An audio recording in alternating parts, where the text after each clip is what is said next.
Much of the focus in this Tamil Nadu election has been on Chief Minister Jayalalitha, given her party's desire to see her as the next Prime Minister of India. But there are several men who also matter in this election. The tallest of them, DMK Chief MK Karunanidhi. It is Sunday evening in Coimbatore and the VOC ground is slowly filling up.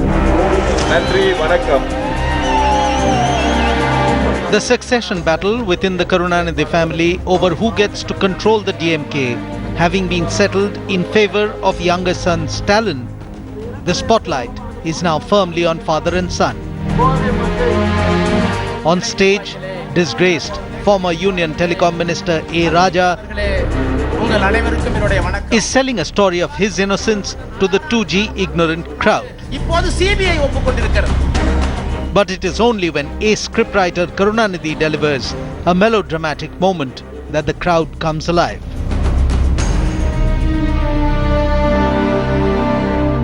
எனக்கு தெரியாது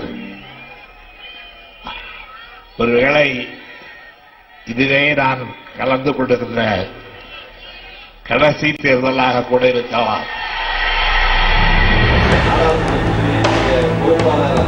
Sitting next to him, Kannimodi's mother, Rajati Ammal, sobs as Karunanidhi alludes to the impending sunset in his political career. Almost on cue, Stalin, the DMK chief in waiting, acknowledges his father's larger-than-life role in the party in another part of Tamil Nadu. திமுகவை பொறுத்த வரைக்கும் எங்களுக்கு நிரந்தர தலைவர் அவர்தான்.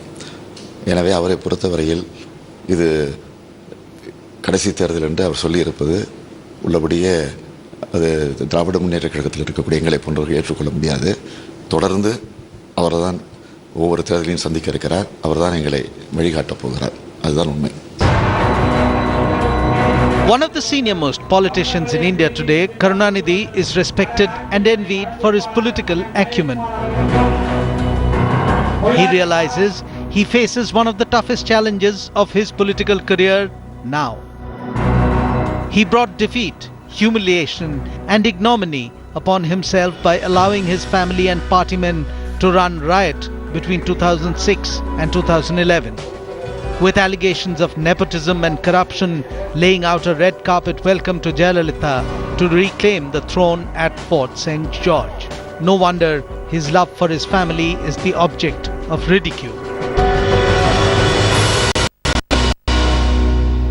Difference between DMK and ADMK in Tamil Nadu, that is A, that's all. There's no other, because here you can say Karunanidhi's family is in the party. In ADMK you can say the maximum people who is close to Sasikala's family, they are in the party, that's all. But not everyone believes Karunanidhi sees no light beyond his glares. I think Karunanidhi is capable of rising up like a phoenix bird, even if he goes down to earth. Because his experience like that, he will never have a very sad end. He knows how to turn sad into happiness. Karunanidhi's daughter Kannimodi, who was sent to prison in the 2G case and was seen as his Achilles heel, both emotionally and politically, believes the veteran politician is strong enough to withstand just about anything. He's gone through enough in life and he knows what he's doing, and I haven't seen him get unsettled about anything in life. He's seen enough victories, enough losses, and he's travelled through all that. So there's much more for him to do. Yeah, definitely. He's much more than what we understand him to be. That is precisely the problem. By renominating tainted party leaders like Raja and grandnephew Dayanidhi Maran, Karunanidhi has displayed an I don't care attitude to charges of corruption. It is almost as if he endorses the taint that has become associated with the Dravidian force. This investigation is happening. But yet you have leaders, and leaders who have been in politics for years, who have seen this, who are very easily turn their head. And this is true of the DMK, it's true of the ADMK, it's true of almost across all political streams. How do you justify this? Justification comes by way of pointing fingers at political rivals, in this case, Jayalalitha. In the book of Dravidian arithmetic, 2 wrongs do make 1 right. வழக்கு பதிவு செய்த உடனேயே ராஜாவும் ராஜினாமா செய்தார். அதேபோல் தயாநிதி மாறனும் ராஜினாமா செய்தார். ஆக ராஜினாமா செய்துவிட்டு சந்திப்பதற்கு தயார் என்ற நிலையிலே முன் வந்தார்கள். ஆனால் முதலமைச்சர் ஜெயலலிதா அவர்கள் மீது இன்றைக்கு பெங்களூர் வழக்கு எப்படி நிலையில் இருக்கிறது என்பது நாட்டுக்கே தெரியும். ஆனால் இதுவரையில் வாய்தா வாங்கி கொண்டிருக்கிறாரே தவிர இதுவரையில் அவர் ராஜினாமா செய்யாதது உள்ளபடி அதை கண்டிக்கத்தக்கது. The astute political mind that he is, Karunanidhi's sight is not set on parliament. The DMK's candidate in this Lok Sabha election also emphasized more on 2016 than on 2014. If the rising sun Stalin is smiling, there is a reason for it. Having removed elder brother Aragiri from the party, Stalin now controls the DMK, and he would hope to find his place under the sun in the political summer of 2014. That would be the big change the DMK would see in the run-up to the 2016 assembly elections. Having bit the bullet this January, Karunanidhi has made the path clear for Stalin. His first big challenge is to ensure Aragiri is politically isolated and not in a position to inflict damage. Stalin, who I don't think is really part of that dynastic business in the sense they are suddenly flown in and introduced. You will see it all over the place in many parties in India. In the case of Stalin, I think he had worked he had worked his way up in the party. He had suffered during the emergency when he was arrested and beaten up under Misa. So he's worked his way and he's an organization man. So I don't think there can be any objection in terms of dynastic politics objections to Stalin. But if there are, but Alagiri would be a different kind of case. He may also worked hard, but then he came in to taking the shortcut. Though 90-year-old Karunanidhi has been campaigning across Tamil Nadu, MK Stalin is the star campaigner for DMK this time. We follow Stalin in one of his campaigns here in Tiruvannamalai. He's a man who has succeeded all struggles in his life, including Misa and everything. Not struggle in the party, struggle in his life. He has succeeded in his life. He will succeed. Definitely, he will come to the power with his hard work.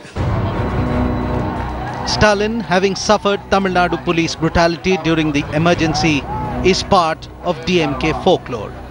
The Deputy Chief Minister in the Karunanidhi government has a challenge on his hands, with Karunanidhi slowly receding into the background.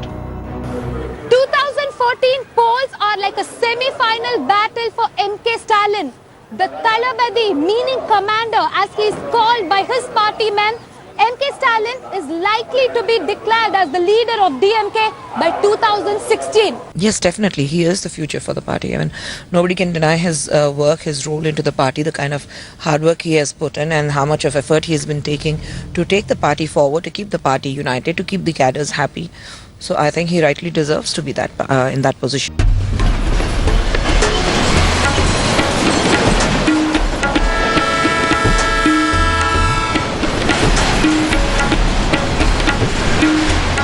The Madurai passenger train steaming into the temple town from Chennai is nearly 2 hours late that day, having been put on the loop line at one of the stations en route.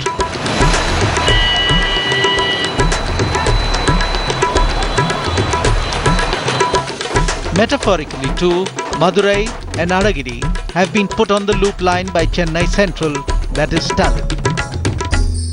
Madurai for long has been known as Aragiri's bastion. It is from here that he controls southern Tamil Nadu for the DMK.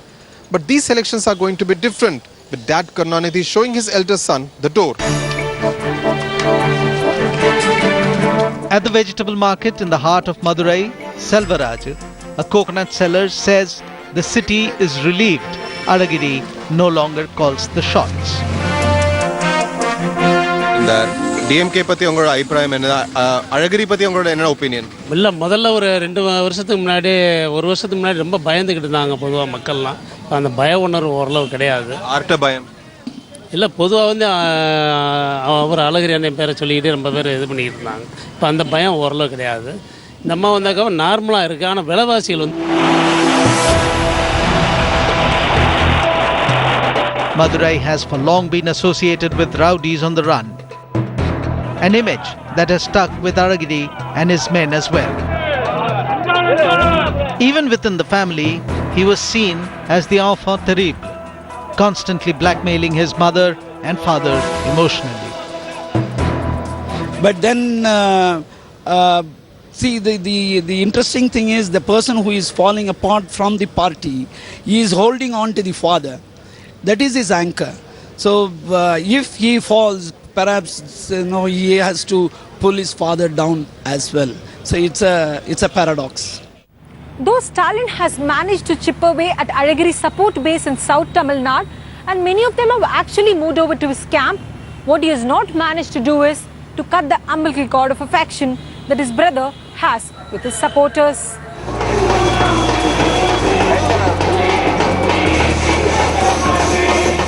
In 2010, S. Ratnavelu, now the DMK candidate from Viruddhanagar, wrote a book eulogizing Adagiri.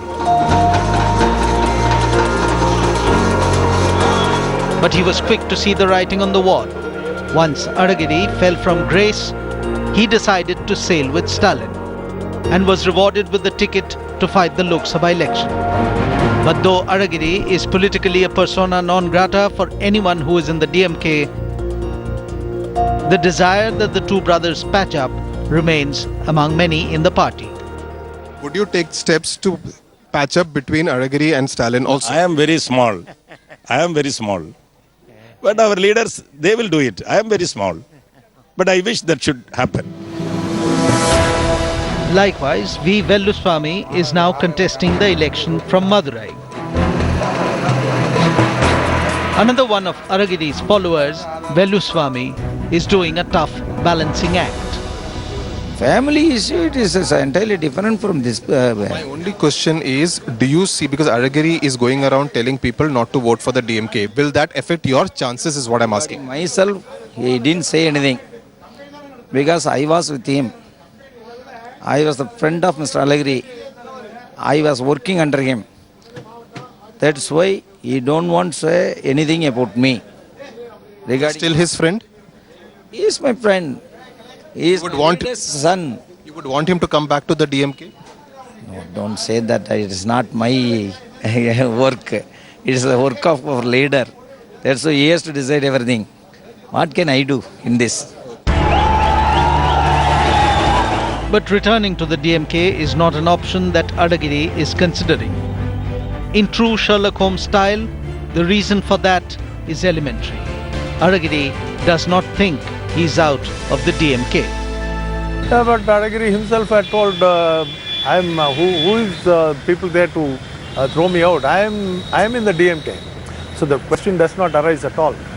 So he's actually questioning Stalin's authority to kick him out of the party. Exactly. Adagiri's doors are in fact open to the leaders of the BJP-led alliance, who are calling on him, seeking his support in South Tamil Nadu.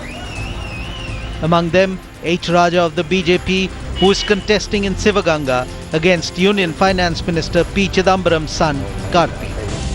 See, in the whole South, he has got good clout because nearly 50% of DMK volunteers owe their allegiance to him.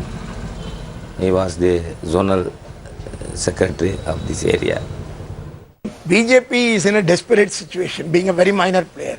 So they are looking for every small opportunity. If they think they are having 2% votes, if they think Adagiri can bring 0.5% vote, they want that 0.5%.